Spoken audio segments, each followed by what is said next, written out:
ये है हमारा पूरा ऑर्गेनिक का ओवरव्यू, जिसको हम लोग अगले 1.5 से 2 महीने में खत्म करने की कोशिश करेंगे। आज 25 नवंबर हो रही है, तो उम्मीद है कि 7 जनवरी तक हम इसको खत्म कर देंगे।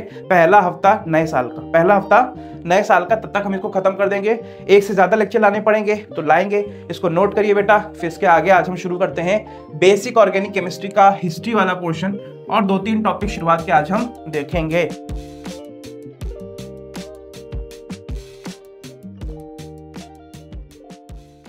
नमस्कार बच्चों, आज आपके सामने लेके आए हैं ऑर्गेनिक केमिस्ट्री का पहला लेक्चर, जिसमें आज हम पूरा ओवरव्यू देंगे आपको कि ऑर्गेनिक कैसे कैसे आगे पढ़ेंगे। और ये लेक्चर में हम ओरिजिन, हिस्ट्री, रिप्रेजेंटेशन और क्लासिफिकेशन की बात करेंगे ऑर्गेनिक केमिस्ट्री के कंपाउंड्स की। तो शुरुआत में एक ओवरव्यू देखेंगे और फिर उसके बाद उससे जुड़े हुए कैसे कैसे हम ऑर्गेनिक के चैप्टर्स लाइन से पढ़ने वाले हैं उसको देखेंगे और अपना टॉपिक शुरू करेंगे।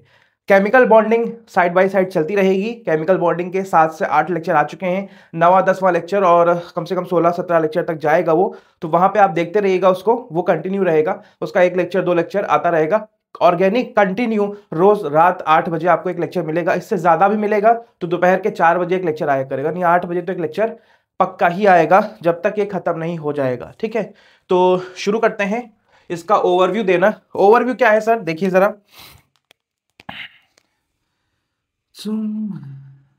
ओवरव्यू बहुत ही प्यारी चीज है ऑर्गेनिक केमिस्ट्री। अभी सब इसका पढ़ाएंगे एक ही चीज, लेकिन एक आपको बता देते हैं कि कैसे कैसे हम लोग चीजें पढ़ने वाले हैं।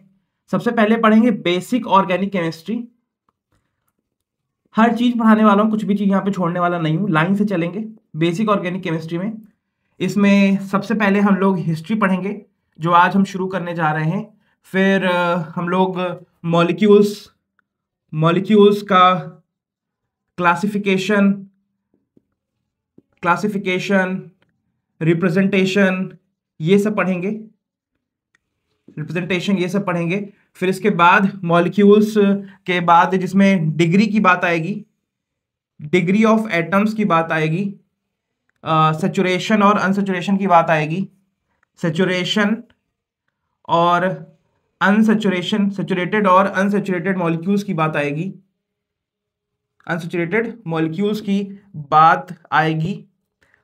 और क्या पढ़ेंगे, आईयूपैक इसमें बहुत बड़ा एक टॉपिक होने जा रहा है।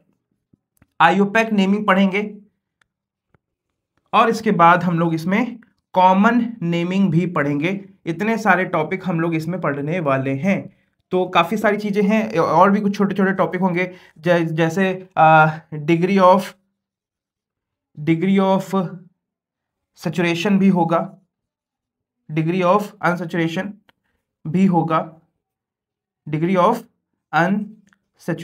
भी होगा, इसको भी हम लोग पढ़ेंगे आगे चल के। ठीक है, अच्छा, बीओसी खत्म करने के बाद हम लोग चलेंगे जीओसी पर, जिसको हम लोग कहेंगे जनरल ऑर्गेनिक केमिस्ट्री, जिसमें सबसे बड़े जो आपके टॉपिक्स आने वाले हैं वो शुरुआत के ही टॉपिक्स होंगे आपके। जैसे कि हम यहाँ पे पढ़ेंगे इलेक्ट्रॉन डिस्प्लेसमेंट पढ़ेंगे। इलेक्ट्रॉन डिस्प्लेसमेंट में जैसे आपका इंडक्टिव इफेक्ट होगा, रेजोनेंस इफेक्ट होगा, हाइपर कंजुगेशन होगा, इनके बारे में हम लोग पढ़ेंगे। फिर इसी में हम लोग रिएक्टिव इंटरमीडिएट, यहाँ पे शॉर्ट फॉर्म में लिख रहा हूँ, आप भी शॉर्ट फॉर्म में लिख लीजिए, और इसको हम लोग डीप में जाके जरूर पढ़ेंगे। रिएक्टिव इंटरमीडिएट जैसे carbocation, carb anion, carbon free radical etcetera, नाइट्रीन, carbene, benzene, सबके बारे में हम लोग यहाँ पे पढ़ने वाले हैं। ठीक है, और इसके बाद हम लोग चाहें तो इसी में एरोमेटिसिटी भी इसी में जोड़ सकते हैं। कोई बहुत ही अलग से पढ़ाने की जरूरत नहीं, यहाँ पे एरोमेटिसिटी जोड़ देंगे। इसमें हम लोग कुछ रिएजेंट्स की बातें जोड़ देंगे, सॉल्वेंट की कुछ बातें हम लोग जोड़ देंगे। जब आपको पढ़ाएंगे तब हर चीज आपको क्लियर होगी। मैं एक ओवरव्यू दे रहा हूं कि हम लोग चलने वाले कैसे हैं। जीओसी में इतना काफी रहेगा। फिर हम लोग अपना टॉपिक शुरू करेंगे आइसोमरिज्म एक टॉपिक शुरू करेंगे, जिसमें हम लोग पूरी स्टीरियोकेमिस्ट्री, आप लोग सोच लो, वो पढ़ाएंगे। क्या क्या पढ़ाएंगे, optical isomer, geometrical isomer, retention of configuration, inversion of configuration, बहुत सारी चीजें हैं। बस स्टीरियोकेमिस्ट्री यहाँ पे एक हेडिंग डाल दीजिए, उसको हम लोग पढ़ाएंगे इस टॉपिक के अंदर। फिर हमारा एक पोर्शन होगा रिएक्शन मैकेनिज्म का। कितने तरीके के रिएक्शन के मैकेनिज्म होते हैं वो चीजें हम लोग यहाँ पे देखेंगे।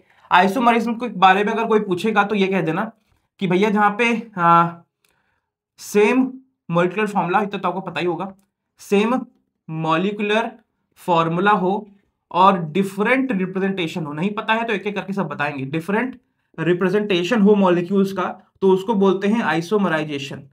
रिएक्शन मैकेनिज्म अलग अलग तरीके के होते हैं, अलग अलग तरीके के होते हैं, बहुत सारे होते हैं। आयनिक होता है जिसमें हम लोग कैटाइनिक और एनायनिक करते हैं, फ्री रेडिकल होता है, फ्री रेडिकल होता है, और इसमें हम लोग सरफेस मैकेनिज्म भी पढ़ेंगे, सरफेस के कई बार मैकेनिज्म होते हैं, वो भी हम लोग इसमें पढ़ने वाले हैं।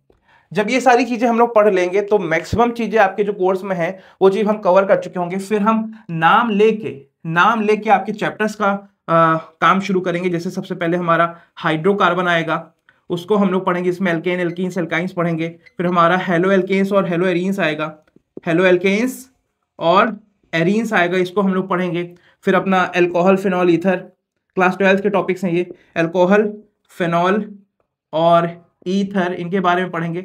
बहुत ही बेसिक चीजें इनके बारे में पहले से हम लोग सीख के आ रहे होंगे। जब इन चैप्टर पे पहुंच रहे होंगे तो लगभग हम लोग 70% ऑर्गेनिक केमिस्ट्री पढ़ चुके होंगे, 30% इनके अंदर पढ़ने को बाकी रहेगा। ठीक है, फिर इसमें अल्डिहाइड कीटोन वाला हमारा चैप्टर, अल्डिहाइड कीटोन वाला हमारा चैप्टर है ना, और एस्टर्स, कार्बोक्सिलिक एसिड, फिर बाद में हमारा अमीन्स और एक और चैप्टर हमारा इसमें जुड़ा होगा, बायोमोलिक्यूल्स। तो ये है हमारा पूरा ऑर्गेनिक का ओवरव्यू, जिसको हम लोग अगले 1.5 से 2 महीने में खत्म करने की कोशिश करेंगे। आज 25 नवंबर हो रही है, तो उम्मीद है कि 7 जनवरी तक हम इसको खत्म कर देंगे। पहला हफ्ता नए साल का, तब तक हम इसको खत्म कर देंगे। एक से ज्यादा लेक्चर लाने पड़ेंगे तो लाएंगे, इसको नोट करिए बेटा। फिर इसके आगे आज हम शुरू करते हैं बेसिक ऑर्गेनिक केमिस्ट्री का हिस्ट्री वाला पोर्शन, और 2-3 टॉपिक शुरुआत के आज हम देखेंगे, जितने आज हो पाएंगे। ठीक है, तो इसको नोट करिए और आगे बढ़ते हैं।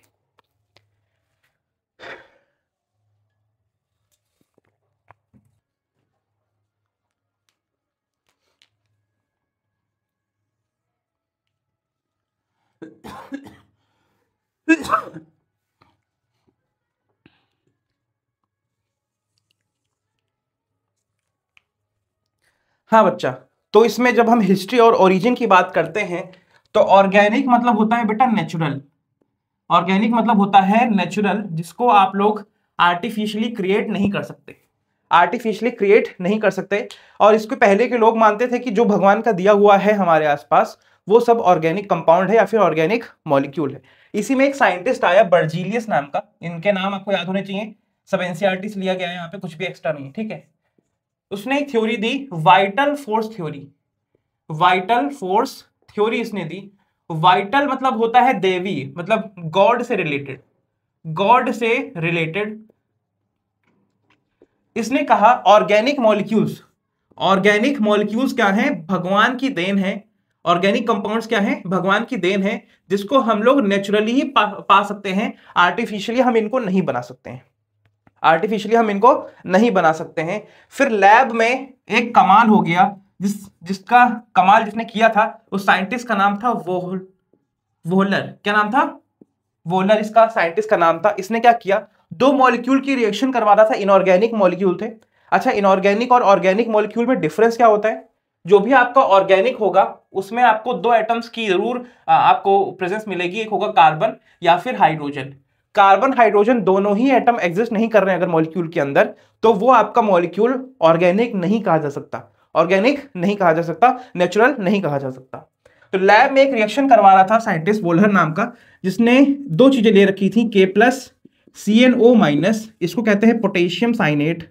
क्या कहते हैं? पोटेशियम साइनेट इसको कहते हैं। अगर यहाँ पे केसियन होता केवल तो इसको साइनाइड बोलते। क्या बोलते हैं? Cyanide, IDE।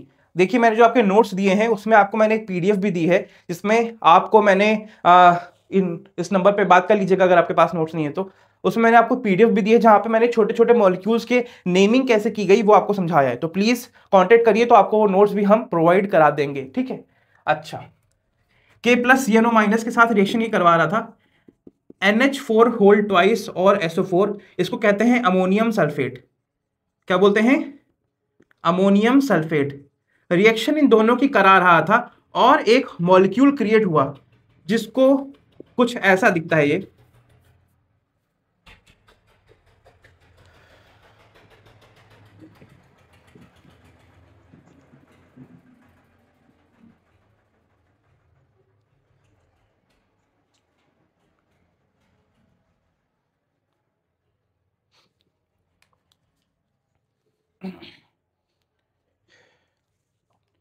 और एक मॉलिक्यूल क्रिएट हुआ बेटा जो कि कुछ ऐसा दिख रहा था, NH2 CO NH2, ये मॉलिक्यूल दिख रहा था। गजब बात यह है कि इसको नाम जो दिया गया है वो यूरिया दिया गया है, और यूरिया एक तरीके का नेचुरल कंपाउंड है, एक तरीके का नेचुरल कंपाउंड है जिसको पहली बार साइंटिस्ट ने इन दोनों की रिएक्शन करवा के लैब में क्रिएट करवा दिया था। और ये कहने के लिए एक ऑर्गेनिक मॉलिक्यूल है। यूरिया वो चीज है जो आपकी खेतों में, आपकी मट्टी में, चीजों में पाई जाती है। इसकी वजह से ही हमारी फर्टिलिटी जो है वो सॉइल की बढ़ती है या फिर बनी रहती है। अगर यूरिया हमारी सॉइल में कम हो रहा है मतलब हमारी फर्टिलिटी कम हो रही है। आपने देखा होगा कि हमारे देश में किसानों को यूरिया की बोरियां दी जाती हैं क्योंकि आजकल जो हमारी जो जमीन है उसमें यूरिया की मात्रा कम हो चुकी है। नहीं, पहले ऐसा नहीं होता था। अब इतनी बारिश होती है, पेड़ है नहीं, तो यूरिया बह जाती है हमारी मिट्टी से, तो उसको दोबारा उसमें फसल उगाने के लिए हमको एक्स्ट्रा यूरिया की बोरियां डालनी पड़ती हैं जो कि बन के आता है लैब के अंदर से। अगर ये लैब के अंदर इसको हम क्रिएट ना कर पाते तो शायद आज जितनी हम पैदावार कर पाते हैं छोटी सी जमीन में वो ना हो पा रहा होता। तो यूरिया कोई छोटा मोटा कंपाउंड नहीं है एक नेचुरल मतलब ऑर्गेनिक कंपाउंड जिसको सबसे पहले लैब में बनाया था। किसने? वॉलर में। किस साल में बनाया था ये आपके लिए थोड़ा सा होमवर्क, इतना हम रट के नहीं बैठे हैं, तो आपके लिए थोड़ा सा आप इसके बारे में सर्च करोगे तो आपको बहुत मजा आने वाली है। तो पहला मॉलिक्यूल आपसे कोई पूछ ले कि बताओ कि पहला मॉलिक्यूल ऑर्गेनिक का लैब में कौन सा क्रिएट हुआ था, तो कह देना यूरिया, कह देना यूरिया। फिर इसके बाद और भी साइंटिस्ट आए, बर्जीलियस की थ्योरी फेल हो गई, और भी साइंटिस्ट आए जैसे बर्थेलॉट नाम के एक साइंटिस्ट आए। क्या नाम है? बर्थेलॉट नाम के एक साइंटिस्ट आए। उन्होंने CH4 मीथेन को लैब में क्रिएट कर दिया, मीथेन को लैब में क्रिएट कर दिया। फिर इसके पीछे पीछे एक और साइंटिस्ट आए, कोल्बे, जिन्होंने एसिटिक एसिड, आपने बचपन में 9th-10th में थोड़ा बहुत पढ़ा होगा, नहीं पढ़ा है तो अब देख लो, CH3COOH, इसको कहते हैं एसिटिक एसिड, इसको भी लैब में क्रिएट कर दिया। तो वाइटल सोर्स थ्योरी की इन लोगों ने धज्जियां उड़ा दी, और एक टाइम ऐसा आया जब हमारी थ्योरी फेल हो गई, जहां कहा जाता था कि ऑर्गेनिक मॉलिक्यूल्स को हम लोग लैब में क्रिएट नहीं कर सकते। यूरिया की थोड़ी बहुत और आपको कहानी समझाने की कोशिश करूं तो हमारे देश में यूरिया कोरोना के पहले जो बोरी मिलती थी उसका रेट ज्यादा नहीं कम होता था, उसका वेट ज्यादा होता था। 10 किलो की बोरी इससे ज्यादा की मिलती थी। फिर हुआ ये कि कोरोना के बाद रेट तो सर वहीं का वहीं रहा, बोरी के अंदर यूरिया की कमी कर दी गई। जैसे आप पार्ले जी का बिस्किट देखते हो तो 5 रुपए का पैकेट में पहले 100 ग्राम का बिस्किट आता था, फिर 80 ग्राम का हुआ, फिर 70 ग्राम का हुआ, इस समय 50 ग्राम का आता है। वो यूरिया की बोरी के साथ भी किया गया। तो किसान काफी परेशान रहते हैं, अब उनकी लागत बढ़ रही है, और लागत बढ़ने के बावजूद भी उनको उसका MSP मिनिमम सपोर्ट प्राइस नहीं मिल पा रहा है। आप देखते होंगे प्याज और टमाटर की फसलें लोग अपनी सड़कों पे बहा देते हैं, सड़कों पे गिरा देते हैं कि 2 रुपए किलो प्याज बिक रहा है, 3 रुपए किलो प्याज बिक रहा है थोक की मंडी में। वहां पे उनसे कोई खरीद ही नहीं रहा है, या फिर खरीद भी रहा है तो इतना अच्छा प्याज वो कैसे दे दें जिसको उगाने में उनको पता नहीं कितना पैसा झोंकना पड़ा था। ठीक है, तो ये कहानी है हमारी यूरिया की। हमारी बर्बादी हमारे सामने खड़ी है, यूरिया की बोरियां हमको यूज करनी पड़ रही है हमारी फील्ड में। इससे बुरा क्या हो सकता है? ठीक है, एक एक मॉलिक्यूल के बारे में हम लोग जैसे और इनऑर्गेनिक में इसके बारे में पढ़ते हैं, सब इसके बारे में हम लोग जानते हैं कि क्या क्या चीजें होती हैं, है ना। अब इसके आगे अगर बढ़ें तो आपको कुछ हम चीजें बताना चाहते हैं, जैसे कि कार्बन और कार्बन के बीच में जब सिंगल बॉन्ड हो, या फिर कार्बन और हाइड्रोजन के बीच में जब भी पहला सिंगल बॉन्ड किसी भी एटम के बीच में बने, हेलो रुको, किसी भी एटम के बीच में पहला बॉन्ड बने जो कि कोवेलेंट हो, जो कि कोवेलेंट बॉन्ड हो, कोवेलेंट बॉन्ड हो, तो उसको हम लोग हमेशा सिग्मा बॉन्ड कहते हैं, सिग्मा बॉन्ड कहते हैं। अगर आपने मेरे से केमिकल बॉन्डिंग पढ़ रखी तो मैंने आपको VBT में इसकी ओवरलैपिंग भी समझाई होगी, जहां पे हेड ऑन ओवरलैपिंग से सिग्मा बॉन्ड बनता है, हेड ऑन ओवरलैपिंग से सिग्मा बॉन्ड बनता है। अगर किसी एटम के बीच में एक बॉन्ड तो पहले से बना हुआ है, इसके अलावा दूसरा बॉन्ड बन जाएगा तो उसको हम लोग कहेंगे पाई बॉन्ड। क्या कहेंगे? पाई बॉन्ड कहेंगे। ये भी आपका कोवेलेंट ही होना चाहिए, तभी कोवेलेंट ही होना चाहिए। और इसको हम लोग कहते हैं साइड वाइज ओवरलैपिंग से बनता है, साइड वेज ओवरलैपिंग से बनता है। चाहे दूसरा बन जाए, चाहे तीसरा बॉन्ड बन जाए, उसको भी हम लोग पाई कहेंगे। चाहे किसी एटम के बीच में 4 बॉन्ड बन जाए, कितने बॉन्ड बन जाए? 4 बॉन्ड बन जाए, तो उसको भी हम लोग क्या कहेंगे? पाई ही कहेंगे। तो इसको हम लोग देखते हैं कार्बन के टर्म्स में, क्योंकि कार्बन को लेके ही हमको आगे पढ़ना है। और एक बार अगर मैं कार्बन टर्म्स में वो चीज आपको बता दूंगा तो रिप्रेजेंटेशन वाली जो चीज है वो आपके सामने हम लाके रख पाएंगे। आइए देखिए, ये देखिए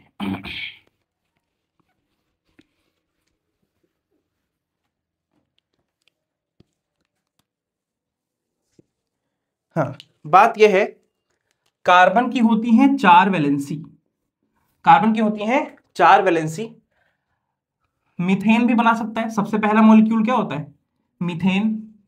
एक कार्बन वाले को मीथेन कहते हैं।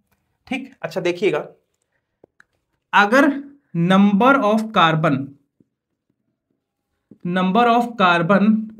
अगर आपका 1 है, 2 है, 3 है, 4 है, 5 है, 6 है, 7 है, 8 है, 9 है, 10 है, या फिर 10, 11, 12 है ना, तो इनको हम लोग क्या नाम देते हैं? पहले वाले का होता है मेथ। अगर एक कार्बन है तो हम लोग उसको मेथ से शो करते हैं। दूसरा होता है तो उसको एथ से शो करते हैं। तीसरा होता है तो उसको प्रॉप से शो करते हैं। आपको बहुत बेसिक चीजें आनी चाहिए, लेकिन तब भी मैं बता रहा हूं, कुछ भी छोड़ना नहीं चाह रहा। ब्यूट कहते हैं। 5वें को हम लोग पेंट कहते हैं। 6ठे को हम लोग हेक्स कहते हैं। 7वें को हम लोग सेप्ट या फिर हेप्ट कहते हैं, 8वें को हम लोग ऑक्ट कहते हैं। 9 को हम लोग नोन कहते हैं, नोन, एन और डेकेन ऐसे हम लोग कर देते हैं। 10वें को हम लोग डेकेन कहते हैं, और 12वें को हम लोग डो डेकेन कहते हैं। दो एन मत लगाओ, एन तो भी आगे लगाएंगे। ये डोडेक या फिर डोडेक इसको कहते हैं। अगर इन कार्बन्स में हमेशा सिग्मा बॉन्ड है, हमेशा सिग्मा बॉन्ड है, कभी डबल बॉन्ड नहीं है, तो इसको हम लोग मेथ को मीथेन कह देंगे, एच को इथेन कह देंगे, प्रॉप को प्रोपेन कह देंगे, ब्यूट को ब्यूटेन कह देंगे अगर हर जगह सिग्मा बॉन्ड है, पेंट को पेंटेन कह देंगे, हेक्स को हेक्सेन कह देंगे, हेप्ट को हेप्टेन कह देंगे, ऑक्ट को ऑक्टेन कह देंगे, नो को नोनेन कह देंगे, डेक को डेकैन कह देंगे, और डो डेक को हम लोग डो डेकैन कह देंगे। अच्छा, इसी में अगर सिग्मा की जगह आपके पास एक पाई बॉन्ड आपको दिख जाए, इन मॉलिक्यूल्स में एक पाई बॉन्ड मॉलिक्यूल्स में दिख जाए, तो हम उसको मेथ की जगह, अच्छा, एक पाई बॉन्ड बनाने के लिए देखो, कम से कम मेथ बनाने के लिए एक सिग्मा बॉन्ड तो होना चाहिए। कार्बन और हाइड्रोजन के बीच में सिग्मा हो सकता है, बट कार्बन और हाइड्रोजन के बीच में पाई तो नहीं हो सकता। पहली बार जब पाई आएगा तो कम से कम 2 कार्बन तो होने चाहिए, जिसमें एक सिग्मा होगा और दूसरा पाई होगा। बचे हुए इधर भी 2H लगा दो, यहां पे भी 2H लगा दो। ठीक है, मतलब कि सर सिग्मा वाले में तो मिथेन होता है, बट इसमें मिथीन की अगर कोई बात करेगा तो ऐसा कुछ नहीं होता है, क्योंकि कम से कम 2 कार्बन की बात होनी चाहिए। एक कार्बन में तो हमेशा वो सिग्मा बॉन्ड ही बनाएगा, एक कार्बन तो हमेशा मिथेन मॉलिक्यूल ही कहलाएगा। इथेन की जगह हम लोग क्या कर देंगे? इथीन कर देंगे। प्रॉप की जगह हम लोग प्रोपीन कर देंगे। ब्यूट की जगह हम लोग ब्यूटीन कर देंगे, और पेंट की जगह हम लोग पेंटीन कर देंगे। हर जगह यहाँ पे ईन लगाते चले जाएंगे, ईन लगा देंगे, यहाँ पे भी ईन लगा देंगे, यहाँ पे भी ईन लगा देंगे, एंड सो ऑन। अगर आपके पास 2 पाई बॉन्ड आ रहे हैं, कैसे आएगा? एक कार्बन के बीच में सिंगल बॉन्ड हो, फिर दूसरा पाई बॉन्ड, फिर यहाँ पे एक और पाई बॉन्ड हो, इधर एक H लगा देंगे, यहाँ पे एक H लगा देंगे, फिर से यहाँ पे अगर कोई कह देगा मिथाइन होगा, मिथाइन नहीं होगा बेटा। अगर 2 पाई बॉन्ड होंगे, यहाँ पे देखना एन लग रहा है, यहाँ पे इन लग रहा है, यहाँ पे आइन लग रहा है, ये हमेशा दूसरे वाले से शुरू होगा, इसको कहेंगे इथाइन। प्रोपीन को कहेंगे प्रोपाइन, और फिर ये हमारा ऐसे ही सब कुछ चलता चला जाएगा और आयन हम लोग लगाते चले जाएंगे। ठीक है, अच्छा मैं कुछ आपको एग्जांपल्स भी देता हूं। जैसे प्रोपेन होगा, तो प्रोपेन कैसा दिखता होगा, CH3, 3 कार्बन है, CH2 और CH3। सर बात यह है कि आपने 3 हाइड्रोजन और 3 हाइड्रोजन क्यों दिए, बीच वाले को 2 हाइड्रोजन क्यों दिए? बीच वाले कार्बन की 2 वैलेंसी तो कार्बन कार्बन से सेटिस्फाई हो गई, तो उसके पास वैलेंसी बची कितनी, जितनी वैलेंसी बची उतने हाइड्रोजन हम लोग लगा देंगे। हाइड्रोजन का काम केवल इतना सा है कि कार्बन की वैलेंसी कंप्लीट कर दो। प्रोपीन की बात करेंगे तो वो कैसा दिखेगा sir, CH3 CH double bond CH2, मतलब प्रोपीन में कहीं पे भी तुमको कार्बन कार्बन के बीच में, कहीं पे भी कार्बन कार्बन के बीच में एक जगह डबल बॉन्ड तुमको लगाना होगा, तो एक हाइड्रोजन कम हो जाएगा, एक हाइड्रोजन कम हो जाएगा यहां से भी, एक हाइड्रोजन कम हो जाएगा यहां से भी। प्रोपाइन की जब बात करेंगे तो CH3C और ट्रिपल बॉन्ड यहां पे ऐसे लगा देंगे, इधर भी कर सकते थे तो CH3 हमारा उधर रह जाता, अगर ट्रिपल बॉन्ड को मैं ऐसे भी लिख सकता था, ऐसे भी कर सकता था बेटा, ठीक है, कोई दिक्कत नहीं है, ऐसे भी लिख सकते थे, ऐसे भी लिख सकते थे। तो बहुत ही बेसिक चीज से शुरुआत कर रहा हूं। अगर आप अभी 11th शुरुआत किए हो और 10th वेंथ का थोड़ा बहुत याद आ रहा होगा तो आप प्लीज इन चीजों को नोट करिएगा और हम आगे बढ़ते हैं और आपको रिप्रेजेंटेशन दिखाने की कोशिश करते हैं कि मॉलिक्यूल को कैसे कैसे रिप्रेजेंट करते हैं। बहुत ही बेसिक चीज है, क्लास 10th में आपने जरूर पढ़ी होगी। ठीक है, आओ।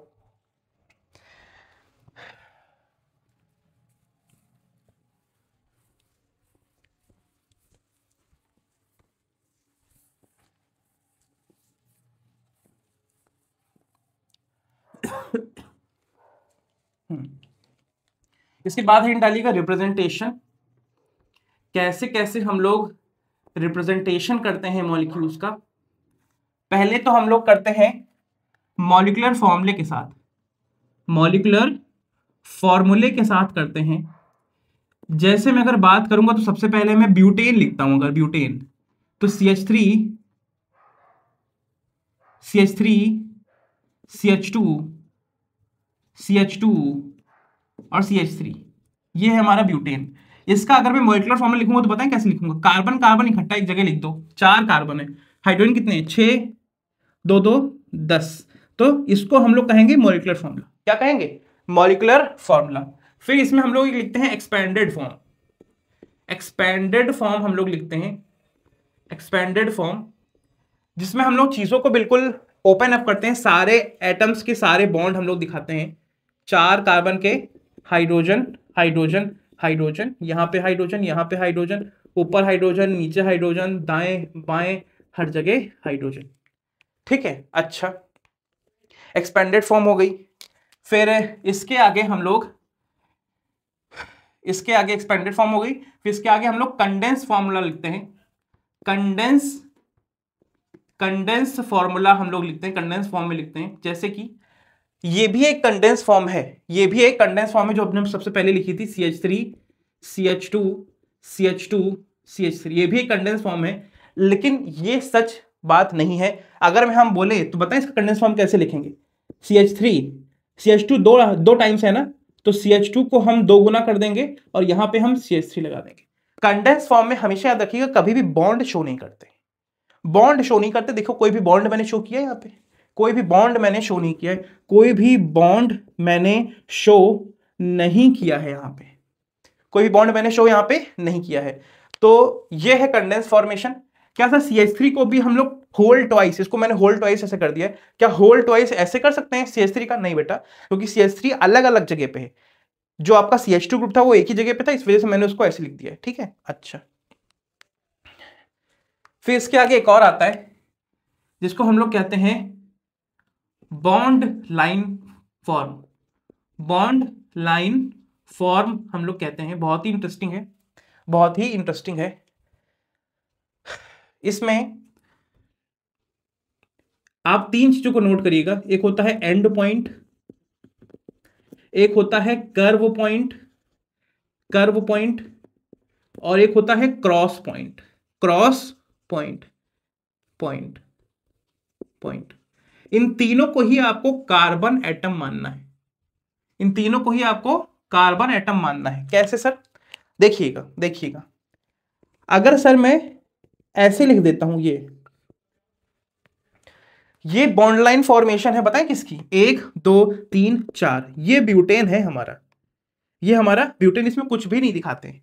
एंड पॉइंट को आपको कार्बन मानना है, कर्व पॉइंट जहां पे कर्व बन रहे हैं उसको आपको कार्बन मानना है, ये ब्यूटेन है आपका। इसको कहते हैं जिगजैग फॉर्मेशन, क्या कहते हैं, जिगजैग फॉर्मेशन भी कहते हैं। सबसे आसान यही है और सबसे ज्यादा यूज भी इसी का होने वाला है, सबसे ज्यादा यूज भी इसी का होने वाला है बेटा। तो हाइड्रोजन को हम लोग दिखाएंगे नहीं, केवल यहां पे पहाड़ बनाएंगे। आपने कभी बेंजीन देखी होगी ना बचपन में, बेंजीन, तो बेंजीन ये बनती, जो बेंजीन बनती है ना बेटा, ये बॉन्ड लाइन फॉर्मेशन ही होती है। क्या होती है, बॉन्ड लाइन फॉर्मेशन ही होती है, जहां पे हम लोग ये कह रहे होते हैं कि हमारे पास 6 कार्बन हैं, जिसमें से जहां पे 3 3 के सेट में डबल बॉन्ड लगा है और 3 3 के सेट में सिंगल बॉन्ड लगा है ना। हाइड्रोजन अंडरस्टूड होते हैं, हाइड्रोजन अंडरस्टूड होते हैं, दिखाने नहीं पड़ते हैं। अगर इसमें और कोई ग्रुप आके लगेगा, जैसे अल्कोहलिक ग्रुप आके लगेगा, कोई और ग्रुप आके लगेगा, तो उसको हम लोग दिखाएंगे। जैसे अगर मैं बात करूं ब्यूटेनॉल की बात करूं, ब्यूटेनॉल की बात करूं, तो ON बताएं क्या होता है, OH ग्रुप होता है, इसको दिखाना होता है। तो अगर हम बात करेंगे तो 1 2 3 और चौथे पे हमको OH दिखाना पड़ेगा, 1 कार्बन 2 कार्बन 3 कार्बन 4 कार्बन और चौथे पे हमको OH दिखाना पड़ा, इसको कहते हैं ब्यूटेनॉल, इथेनॉल, ऐसे चल आगे चल के हम लोग पढ़ सकते हैं, ठीक है। तो बॉन्ड लाइन वाले की भी बहुत प्रैक्टिस करवाने वाले हैं बेटा, यही हम लोग पढ़ेंगे, और कुछ पढ़ने को है नहीं हमारे पास, है ना, इसी को हम लोग पढ़ने वाले हैं। एक और रिप्रेजेंटेशन होता है जिसको हम लोग कहते हैं वेज डैश रिप्रेजेंटेशन। इसको जब हम लोग आइसोमरिज्म में पढ़ रहे होंगे, स्टीरियोकेमिस्ट्री पढ़ रहे होंगे, तब हम लोग को बहुत काम देगा। ये एक 3D फॉर्मेशन होता है। जैसे हम लोग पढ़ के आए हैं कि मीथेन का जो स्ट्रक्चर होता है वो होता है टेट्राहेड्रल। क्या होता है मीथेन का स्ट्रक्चर, टेट्राहेड्रल होता है। अब बात इसमें ये होती है कि मीथेन कैसा दिखता है, 3, ये देखो ऐसे होता है, ऐसे, ये 3 नीचे पिरामिड की तरह बना दिया, ट्राइगोनल पिरामिडल, और ऊपर एक और ऐसे कार्बन लगा दिया, ये ऐसे ऐसे, ठीक है। अच्छा, अगर मैं बात करूं मैं ये कहूंगा कि टेट्राहेड्रल है, पिरामिड है, देखो नीचे ऊपर हमारा एक डबल बॉन्ड यहाँ पे लगा, कार्बन लगा हुआ है यहाँ पे। मैं ये कह सकता हूं कि ये वाला जो कार्बन है, बॉन्ड है, ये आपकी तरफ आ रहा है, और ये ब्लैक वाला जो कार्बन है ये मेरी तरफ आ रहा है। तो इसको और अच्छे से रिप्रेजेंट करने के लिए हम जो बाहर ही निकल रहा होता है, इसको हम लोग कहते हैं वेज कार्बन। क्या कहते हैं, वेज कार्बन। हम दिखाते हैं कैसे दिखाया जाता है। और जो पीछे की तरफ जा रहा होता है वो होता है डैश कार्बन। ध्यान दीजिएगा, वेज और डैश, जो बाहर आपकी तरफ आ रहा है, जो मेरी तरफ आ रहा है। और प्लेन में कौन है, प्लेन में ये लाल वाला, और ये नीचे ये हरा वाला पेन है हमारा, ठीक है। इन द प्लेन कौन है, इन द प्लेन है ये लाल वाला और ये हरा वाला, बल्कि ब्लू वाला हमारा बाहर आ रहा है और ब्लैक वाला हमारा अंदर जा रहा है। वेज डैश आपके लिए कुछ और है और मेरे लिए कुछ और है। ऑब्जर्वेशन पे डिपेंड करता है कि हम किसको वेज कहेंगे, किसको डैश कहेंगे। जैसे अगर मैं इन कार्बन्स की बात करूं तो इसको मैं HA कह देता हूं, HB कह देता हूं, HD कह देता हूं, HE कह देता हूं। तो मैं ये इस मॉलिक्यूल को ऐसे दिखाना चाहूंगा आपको कि कार्बन और HA और HB हमारा एक प्लेन में है। बाहर जो हाइड्रोजन आ रहा है उसको मैं He कह देता हूं, बाहर हमारा जो हाइड्रोजन आ रहा है उसको मैं He कह देता हूं, जिसको मैं वेज से दिखाऊंगा। 3 कोने का एक बनाओगे आप और उसको भर दोगे, अपने पेन से डार्क कर दोगे, इसको कहते हैं वेज, HE कह देंगे, इसको वेज कह देंगे। जो आपकी तरफ आ रहा है और जो आपसे दूर जा रहा है, आपके पीछे की तरफ जा रहा है, उसको हम डैश दिखाएंगे, HD है हमारा ये, इसको हम लोग डैश से दिखाएंगे। तो आपने वेज डैश रिप्रेजेंटेशन पढ़ी है। एक और होती है हमारी फिशर रिप्रेजेंटेशन भी होती है। हेलो, फिशर रिप्रेजेंटेशन भी होती है। आप कहो तो हम यहीं पे आपको दिखाएं। फिशर रिप्रेजेंटेशन होती है हमारी, इसको हम लोग आगे भी पढ़ेंगे, ऐसा कुछ खास नहीं है। फिशर रिप्रेजेंटेशन भी होती है, फिशर रिप्रेजेंटेशन भी हमारी होती है। बहुत आसान है, कुछ खास नहीं करना है आपको। फिशर रिप्रेजेंटेशन हम लोग हमेशा एक वर्टिकल और एक हॉरिजॉन्टल लाइन को दिखाते हैं, और जहां पे ये आपस में कट कर रहे होते हैं वहां पे हम लोग कार्बन को मानते हैं। किसको मानते हैं, कार्बन को मानते हैं। ये पहले थोड़ा बहुत इसमें बताया था, फिशर इसी जैसा है, ठीक है। अच्छा, अगर मैं कहूं कि वेज डैश वाला जो मीथेन है इसको आप इसमें कन्वर्ट करके दिखाओ, फिशर वाले में कन्वर्ट करके दिखाओ, तो बस कुछ नहीं करना है, जो हमारा रेड वाला ऊपर निकला हुआ था, ये ग्रीन वाला ऐसे था, और ब्लैक वाला हमारा पीछे था, ब्लू वाला हमारा आगे था। ठीक, हमको करना ये है कि ये जो आपका वेज वाला है इसको पकड़ के आपको बस यूं रख देना है, इसको पकड़ना है, घुमाना है और यूं रख देना है। मतलब कि वेज वाला किस तरफ चला जाएगा, ये कौन सा हाथ है मेरा, ये मेरा लेफ्ट हैंड साइड है, तो वेज वाले को आप लोग इधर कर दो, मतलब एच ई इधर लगा दो, एच डी जिधर जा रहा है उधर ही लगा दो, ऊपर कौन जा रहा है, एच बी जा रहा है, और नीचे की तरफ किसको दिखाओगे, एच ए को। तो ये है वेज डैश प्रेजेंटेशन, उससे कन्वर्ट किया है मैंने फिशर वाला। इसको बहुत ज्यादा आपको यूज आएगा जब हम लोग स्टीरियोकेमिस्ट्री पढ़ रहे होंगे बेटा।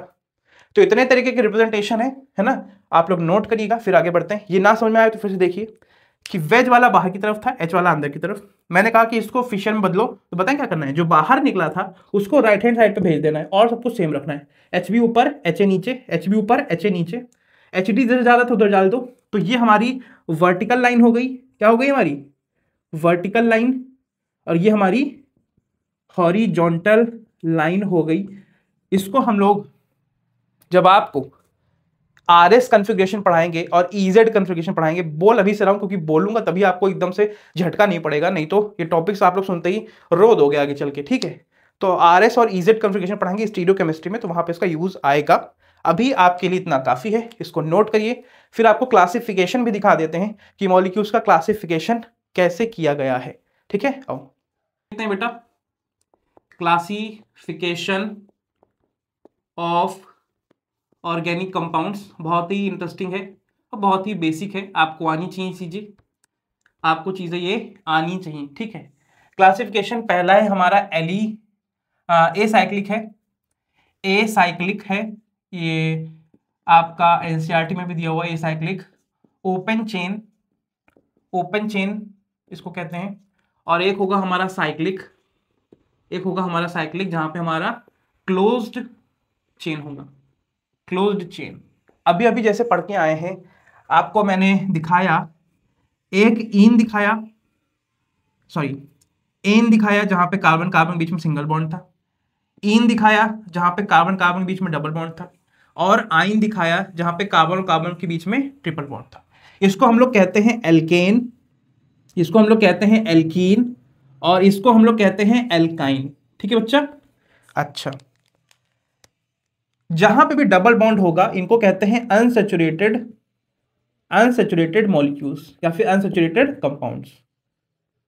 ठीक है, और जहां पे भी आपका सिंगल बॉन्ड होगा हमेशा वहां पे हम लोग कहेंगे कि मॉलिक्यूल हमारा सैचुरेटेड है। कैसा है, सैचुरेटेड मॉलिक्यूल है हमारा। ठीक है, सैचुरेटेड मॉलिक्यूल है। साइक्लिक में, साइक्लिक में हमारे दो होते हैं बेटा, होमोसाइक्लिक, होमोसाइक्लिक वो जहां पे साइकिल में सारे एटम्स सेम हो, अलग ना हो, और एक होता है हमारा हेट्रोसाइक्लिक, हेट्रोसाइक्लिक जहां पे रिंग में अलग अलग एटम भी हो सकते हैं। अभी एग्जांपल समझाऊंगा तो आ जाएगा आपको। ठीक है, होमोसाइक्लिक, होमोसाइक्लिक में भी हमारा और क्लासिफिकेशन होता है। एक को हम लोग कहते हैं एलिसाइक्लिक और एक को हम लोग कहते हैं एरोमेटिक। क्या कहते हैं, एरोमेटिक हम लोग कहते हैं। देखिएगा देखिएगा देखिएगा, एरोमेटिक में भी हम लोग, एरोमेटिक में भी हम लोग बेंजीन, बेंजेनॉइड, बेंजेनॉइड, और एक और होता है हमारा नॉन बेंजेनॉइड, नॉन बेंजेनॉइड, हम इनको भी रखते हैं, हम इनको भी रखते हैं। ठीक है, आओ इनका क्लासिफिकेशन कैसे होगा सर। एलिसाइक्लिक का मतलब क्या, जैसे अगर मैं ये बना दिया, ये बना दिया, तो इसको कहते हैं हम लोग साइक्लो, सिंगल बॉन्ड है, साइक्लोप्रोपेन। क्या बोलते हैं, साइक्लोप्रोपेन। अगर सर मैंने ऐसे बना दिया, चार कोने का बना दिया, तो इसको हम लोग कहते हैं साइक्लोब्यूटेन। क्या कहते हैं, साइक्लोब्यूटेन। अगर हमने सर यहीं पे सर क्या कर दिया, पांच कोने का बना दिया, पांच कोने का बना दिया, एक डबल बॉन्ड लगा दिया, तो अब इसको साइक्लोपेंटेन नहीं कहेंगे, इसको साइक्लोपेंटीन कहेंगे। साइक्लो क्यों लगा रहे हैं, क्योंकि सर रिंग बन चुकी है। क्या बन चुकी है, रिंग बन चुकी है। अच्छा, बेंजेनॉइड क्या होता है, जहां पे आपको बेंजीन की रिंग दिखे, जहां पे आपको बेंजीन की रिंग दिखे, बेंजीन की रिंग जैसे जैसे बेंजीन खुद ही होता है, और इसी का भाई नेफ्थलीन। कौन होता है? इसी का भाई नेफ्थलीन होता है, इसी का भाई नेफ्थलीन। तो ये हमारा हो गया बेंजीन और ये हो गया हमारा नेफ्थलीन। बहुत सारे एग्जांपल होते हैं, एंथ्रासीन, फेनेंथ्रीन, आपको बता सकता हूं। नेफ्थलीन आपको थोड़ी बहुत इसके बारे में पता भी होगा। जिसमें बेंजीन रिंग हो, बेंजेनॉइड मॉलिक्यूल हम उनको कहते हैं। नॉन बेंजेनॉइड क्या होते हैं? जिसमें बेंजीन के मॉलिक्यूल्स ना हो। जैसे आपके एनसीईआरटी में एक एग्जांपल दे रखा है, ऐसा कुछ दे रखा है इन्होंने, ये इसको बोलते हैं ट्रोपेलोन। क्या बोलते हैं? ट्रोपेलोन इसको बोला जाता है। इसको स्पेलिंग थोड़ा बहुत देख लेना, ट्रोपेलोन बोलते हैं इसको। एरोमेटिक कंपाउंड्स क्या होते हैं और एलिसाइक्लिक में उनके बीच में क्या डिफरेंस होता है, ये आपको हम आगे चल के, अभी आपने मेरे से पूरा ओवरव्यू देखा था, तो मैंने जीओसी में लिखा था एरोमेटिसिटी। तो पूरा टॉपिक आएगा कि जहां पे आपको मैं समझाऊंगा कि एरोमेटिक कंपाउंड्स क्या होते हैं और उनके होने से स्टेबिलिटी कैसे बढ़ती है, सब आपको हम बताएंगे। ठीक है। Non benzenoid. हेट्रोसाइक्लिक मतलब सर उसमें हमारा जो मॉलिक्यूल हो उसमें सारे आइटम सेम ना हो। यहाँ पे देखो जो रिंग बनी हुई है, जितनी भी रिंग बनी हुई है, रिंग जो है जो साइक्लिक मॉलिक्यूल है उसमें कार्बन ही कार्बन है और कुछ नहीं है। कार्बन ही कार्बन है और कुछ नहीं है। हेट्रोसाइक्लिक बताए कैसे?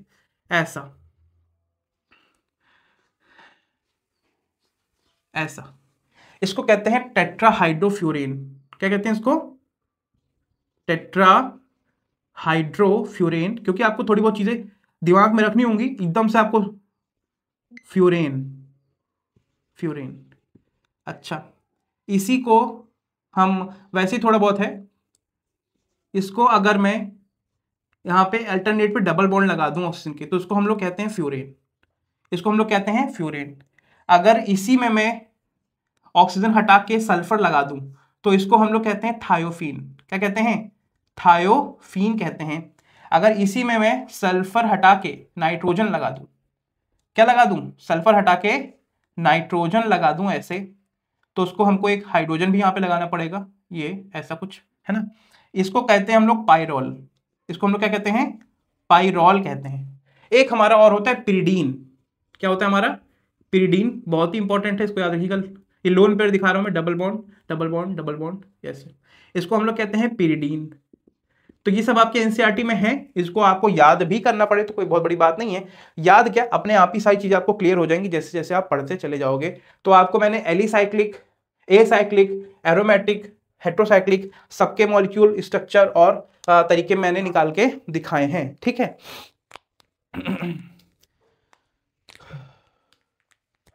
ठीक है, इसके आगे हम आपको नेक्स्ट क्लास में पढ़ाएंगे। अभी इसको हम यहीं पे खत्म करते हैं बेटा। तो अगली क्लास में जब आप आएंगे तो हम आपको डिग्री ऑफ एटम की बात करेंगे। हम sp2 और sp3 का इसमें क्या रोल होता है वो भी आपको बताएंगे। और फिर धीरे धीरे हम बढ़ेंगे, अपना आयुपैक नेमिंग की तैयारी करेंगे। आपको थोड़ी थोड़ी हम अभी यहाँ पे बहुत ही बेसिक करवाया है, बहुत ही हम डीप में जाने वाले हैं। पढ़ते रहिएगा, बहुत मजा आने वाली है। बहुत हर चीज, हर ऑर्गेनिक का मॉलिक्यूल का आप नाम बताने में सक्षम होगे आज से हफ्ते भर अगर आप क्लास कर लोगे तो, है ना। तो आयुपैक नेमिंग आने दो बेटा, आपको मजा आ जाएगी। कोई भी मॉलिक्यूल ऐसा बचेगा नहीं जिसका आंसर आप ना दे पाओ। धन्यवाद, थैंक यू सो मच। और आते रहेगा चुन्नू मुन्नू मेरे प्यारे बच्चे। आज पहला लेक्चर है, साथ दो बेटा, करते रहेंगे साथ में। Thank you.